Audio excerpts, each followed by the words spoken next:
All right, welcome to another deep dive. So you guys shared some excerpts with us from Rich Dad, Poor Dad, and we're going to dive into this classic personal finance book Oh, by yeah. Robert Kiyosaki.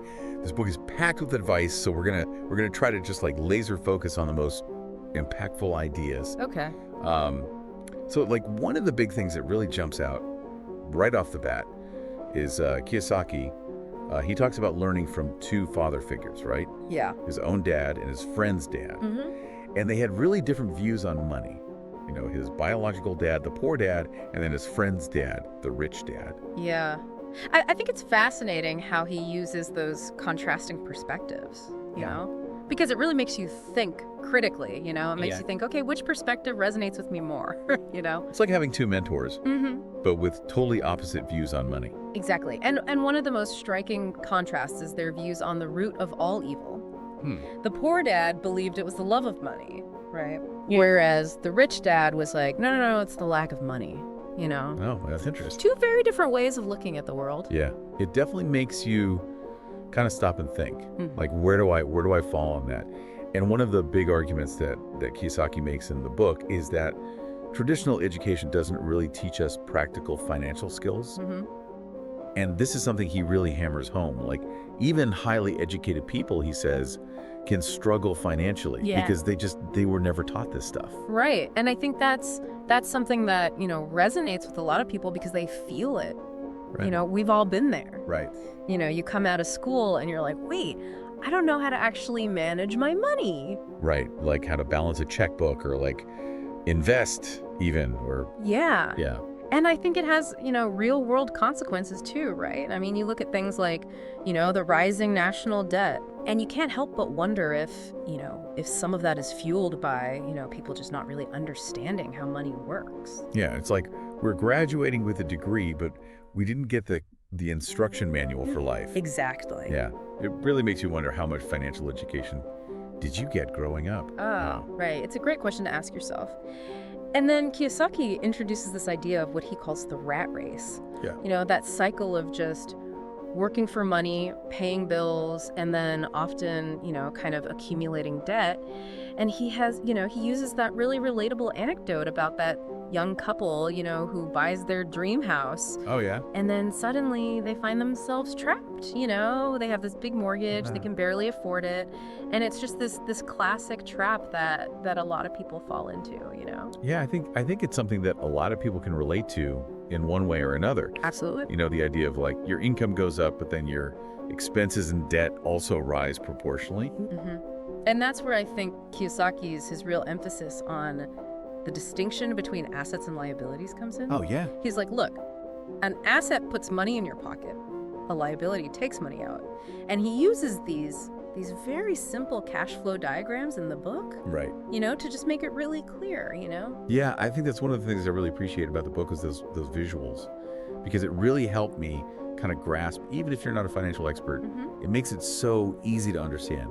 But then, he throws this curveball. He's like, a house is often a liability, not an asset.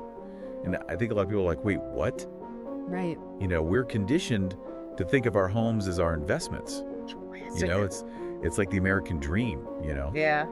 But his point is, look, if your house is draining your bank account, with all these expenses, the mortgage payments, the property taxes, the upkeep, Yeah. it's acting like a liability. It's Right. not generating income for you. Okay, so what does he propose we do instead? Well, so he encourages readers to mind their own business, and by that he means, build an asset column Okay. that's generating income, that's independent of your job. Okay, so what does that actually look like? Well, think about businesses, that generate passive income, Right. or stocks that pay dividends, Yeah. real estate, rental income. So you're creating the system, Mm-hmm. where your money's working for you. Yeah, I remember he talks about in the book about buying and like flipping a small house for a profit while he was still working at Xerox, I think. Yeah. So he's kind of like walking the walk. He's showing you that you don't need to have a ton of capital. Exactly. And I think that's really inspiring for a lot of people, right? Because it shows that it's possible, Yeah, it's attainable. Yeah. It's not just for like, millionaires and billionaires. Right. And this kind of leads us to I think one of his like most famous and maybe even controversial statements, which is that the rich don't work for money, money works for them. Right. So when he says that, he doesn't mean that like we should all quit our jobs and become trust fund babies. Right, right. Like what's the message there? He's talking about leverage. Right. He's saying, look, there are tools, there are strategies, there are ways to make your money work harder for you. Mhm. Remember the example he gives where he buys that house for $45,000, Uh-huh. right? And he immediately rents it out and he's making, $40 a month in his pocket. But $40 a month, that doesn't sound like a lot. No, but it's the principle, right? Right. It's the idea that, look, I'm using a small down payment, I'm using a mortgage, I'm controlling an asset worth far more than that. Okay. And this is how the rich build wealth, right? They create these systems that generate income, whether they're punching a clock or not. Yeah, it's like even while they sleep, Exactly. the money's still working for them. Mm-hmm. Okay, so it's about creating those systems that generate income, whether you're working at a job or not. And he argues that this is how the rich build long-term wealth. Exactly. And then this leads us to another key principle in the book, which is overcoming fear and doubt. Yeah. Right. He has that powerful story about, remember the Alamo, right? Oh, yeah. Where he talks about, He's talking about turning a devastating defeat into a rallying cry, yeah, into a source of inspiration. yeah, into this like I'm gonna overcome this. Yeah, exactly. And he even talks about his friend, Richard, who missed out on this fantastic real estate deal just because his neighbor, who wasn't even an investor, Oh wow. talked him out of it. Yep. And it highlights the danger of, fear, doubt, especially when it's coming from people who don't really know what they're talking about. It's like they're letting those fears make decisions for them. Exactly. And it circles back to his emphasis on financial education. Absolutely. Like, we need to learn this stuff so that we don't make decisions out of fear or based on bad advice. Right, right. He's a huge advocate of, just constantly learning about money, you know? And he even talks about this $385 seminar he went to, this real estate seminar that ended up making him millions. And it really underscores the point that investing in your financial knowledge can have incredible returns.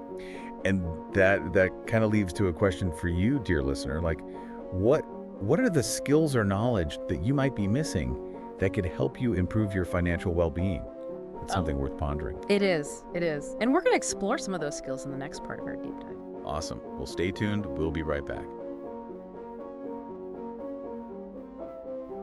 We left off talking about financial education and how important it is. And I think one of the big takeaways from Rich Dad, Poor Dad is that it's not enough to just know this stuff. You got to actually take action, right? Oh, absolutely. Knowledge without action it's kind of useless. Yeah. He's really big on taking action, on creating opportunities. Yeah, he actually uses a really funny analogy. He says, it's like waiting for all the traffic lights to turn green for 5 miles before you start your trip. Right. Like, who does that? Right. Yeah. Nobody. He's all about like, let's go, let's get moving. Yeah. Yeah, and I think that's a really important point, right? Because it's easy to get stuck in analysis paralysis, Yeah, just think about it. Just thinking about it and researching and reading books and going to seminars, but at some point you gotta jump in. You got to take action. And he gives that example, of buying that house for $45,000, renting it out, selling it for a profit. Like he created that opportunity. Exactly. He didn't just, stumble upon it. He made it happen. Yeah. And I think that's really empowering for people to see, right? Yeah, it's like it's not just luck. It's about like seeing the potential. Mm-hmm. And developing that financial intelligence so you can spot those opportunities that other people might miss. Yeah, it's like training your mind to think differently. Mm-hmm. But of course, it's not just about recognizing opportunities. It's also about managing risk. Oh, absolutely. Yeah. And Kiyosaki is very clear about that. Investing always involves risk. Yeah, there's no such thing as a sure thing. Exactly. But successful investors learn to manage that risk effectively. Yeah, they learn to assess it. They learn to mitigate it. Mm-hmm. And even he compares it to learning to play tennis, Like you're going to hit some balls out. You're going to make some mistakes. But that's how you get better. Right. And it's about embracing those mistakes. Yeah. Viewing them as learning opportunities. Yeah. He even tells a story about a friend who backed out of a really promising real estate deal because his neighbor talked him out of it. And it's just like, that fear, that doubt can really paralyze us sometimes. Oh, yeah. And I think that's something that a lot of people can relate to, that feeling of self-doubt or letting fear hold us back. It's human nature. Yeah. But Kiyosaki is really challenging us to overcome that fear and develop that confidence to make sound financial decisions.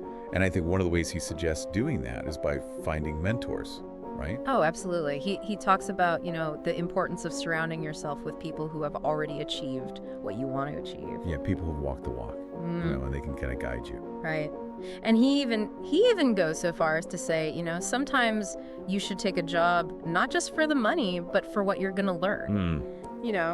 It's about that growth mindset. Yeah, it's about investing in yourself and your education. Yeah. Even if it means maybe not getting the highest paying job right away. Exactly. And I think that leads us nicely to his concept of the cash flow quadrant. Oh, yeah. Can you break that down for us a little bit? So the cash flow quadrant is basically this framework he uses to explain the different ways people earn money. Okay. So it's not just about how much you make, it's about how you make it. Exactly. So he divides it into 4 categories. You have employees, you have the self-employed, you have business owners, and you have investors. Okay. So the E, the S, the B, and the I. Exactly. And Kiyosaki really emphasizes that financial freedom is really found in that B and I quadrant. The business owners and investors. Yes. And he actually specifically says that, often, even employees with high salaries, they really need to transition to the I quadrant, to investors, to truly secure their financial future, especially for retirement. So even if you have like a really good job, it's important to think about building assets, like creating income streams that aren't tied to your 9 to 5. Absolutely. And he tells this great story, about these 2 contractors who are vying for this village water contract. Right. And one contractor, Ed, he's just grinding away. He's using buckets to haul water. That's hard work. Really hard work. Yeah. And then the other contractor, Bill, he comes up with a system. He builds a pipeline, he's thinking bigger picture. Okay. And he's able to deliver water more efficiently at a lower cost. So he's working smarter, not harder. Exactly. And that's a key characteristic of those B and I quadrants, right? You're leveraging systems, you're investing to create that passive income. Yeah. But I mean, transitioning between those quadrants, that can be tough, right? It can be challenging. It often requires a real shift in mindset, and developing new skills. And Kiyosaki, he actually talks about his own experience with this, right? Yes. He talks about leaving his secure job at Standard Oil to join the Marine Corps. And he learned how to fly. I mean, that just sounds crazy, like to walk away from a prestigious job like that. Yeah, it baffled his educated dad, Yeah. who couldn't understand why he would leave this stable job. But his rich dad congratulated him because he understood that he was investing in skills that could translate into long-term success. Even if it meant like a dip in income in the short term. Exactly. It's about betting on yourself. Yeah, and I think that takes a lot of courage. It does. But it can also be incredibly rewarding. Yeah, it's really like, bucking the trend, right? Like we're always told, like, get a good job, climb the corporate ladder. Yeah. And he's like, no, sometimes like the path less traveled can lead to much more fulfillment and even financial success. Yeah, and I think that kind of ties into his whole emphasis on stepping outside your comfort zone, right? Embracing new challenges. It's a recurring theme throughout the book. Yeah. He even talks about laziness. Oh, yeah. He has a very interesting take on laziness. He does. It's not just like sitting on the couch. Yeah. It's like this fear of taking action. Exactly. He's saying sometimes, like, the busiest people are the laziest because they're filling their lives with distractions. Yeah, they're just avoiding, really. Yeah, they're avoiding confronting their fears, their dreams. Yeah, it's easy to get caught up in the day-to-day, the grind, and just lose sight of those bigger picture things. Yeah, and he actually uses this really powerful example in the book, this businessman who is a workaholic. Yeah. Neglects his personal life, his marriage breaks down, and eventually he loses his job. Oh, wow. And it's kind of a cautionary tale, right? Yeah. About finding that balance. Yeah. Yeah, success is more than just like financial wealth, right? Yeah. Absolutely, absolutely. And then he kind of circles back to this idea of paying yourself first. Yeah, that's a big one. He really believes in the transformative power of that. Like, it's almost like rewiring your brain to think about building wealth, not just like managing expenses. Exactly. It's about shifting from that scarcity mindset to an abundance mindset. Yeah. And he acknowledges, it's not easy, especially for people who are, living paycheck to paycheck. But even if it's small, consistent contributions to your asset column, over time it can have a huge impact. It's about building those habits, even if you're starting with a small amount. Yeah. And he also talks about the importance of seeking professional advice. Yeah. He's like, look, working with competent brokers, attorneys, accountants, yeah, it might seem expensive. Up front, yeah. But in the long run, it can save you a ton of time and money. Yeah, because they know the ins and outs. Exactly. And here's something I find really interesting about Kiyosaki.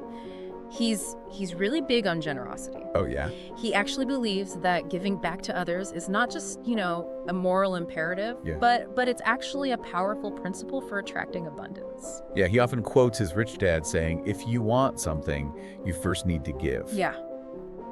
And he even talks about times in his own life when he was, really feeling financially strapped, and how by focusing on giving, he often received what he needed. It's like that whole abundance mindset thing, right? Like, Yeah. there's enough for everyone. Exactly.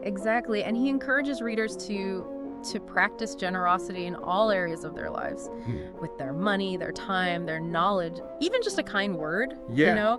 He believes it creates this ripple effect that benefits everybody. Okay, so I think as we're wrapping up our deep dive into Rich Dad, Poor Dad, we've covered a lot of ground. We've talked about the two dads, the poor dad and the rich dad.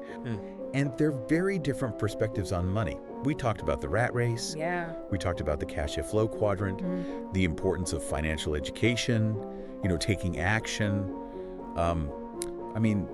Kiyosaki's teachings, they're definitely unconventional. They are. Some people even, consider them controversial. Right. But I think no matter how you feel about his ideas, Yeah, Rich Dad, Poor Dad is a really, really thought-provoking book. it is. It really makes you think differently about money. Absolutely. And I think if you're looking to improve your financial literacy, if you're looking to break free from the rat race, build a life of abundance, this book is definitely worth a read. Yeah, it's a classic for a reason. Yeah. But I want to leave you with one final question, listener.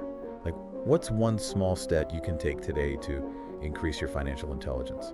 Yeah, it could be reading a book, taking a course, maybe talking to a financial advisor, or just having an honest conversation with yourself about your financial goals. Yeah, because it's all a journey. Right? It is. It's not a destination. It's, every step you take gets you closer to where you want to be. Absolutely. Well, hey, thanks for joining us for this deep dive into Rich Dad, Poor Dad. Yeah, it was a pleasure. We hope you found it insightful. Until next time, keep learning, keep growing, and keep diving deep.